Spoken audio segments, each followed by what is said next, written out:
সবাইকে স্বাগত আমার রান্নাঘরে। আজকে আমি করব শঙ্কর মাছ। শঙ্কর মাছটা আমিও খেতাম না, একজনের কাছে খেয়েছি, খেয়ে খুব ভালো লেগেছে, তাই ভাবলাম আপনাদের সাথে একটু শেয়ার করি। শঙ্কর মাছ রান্না করার জন্য শঙ্কর মাছ নিয়েছি পেঁয়াজ, আলু, নিয়েছি রসুন, ধনে, জিরে, আদা, কাঁচা লঙ্কা আর টমেটো। নুন আর হলুদ দিয়ে শঙ্কর মাছটাকে প্রথমে মেখে নিতে হবে। তেল গরম হয়ে গেছে, আমি শঙ্কর মাছটাকে ভেজে নেব।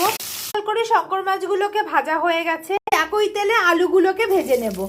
একই তেলে দিয়ে দেব তেজপাতা, শুকনো লঙ্কা, গোটা জিরে আর গোটা গরম মশলা। এবার দিয়ে দেব সমস্ত মশলা। সমস্ত মশলাগুলোকে খুব ভালো করে কষিয়ে নেব যতক্ষণ না মশলা থেকে তেল ছাড়বে।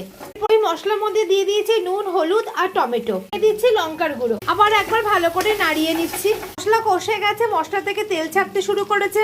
এই অবস্থায় দিয়ে দেবো জল, দিয়ে দেবো ভাজা আলু, ফুটে গেছে। এবার দিয়ে দেবো ভেজে রাখা মাছ, দিয়ে দেবো গরম মশলার গুঁড়ো,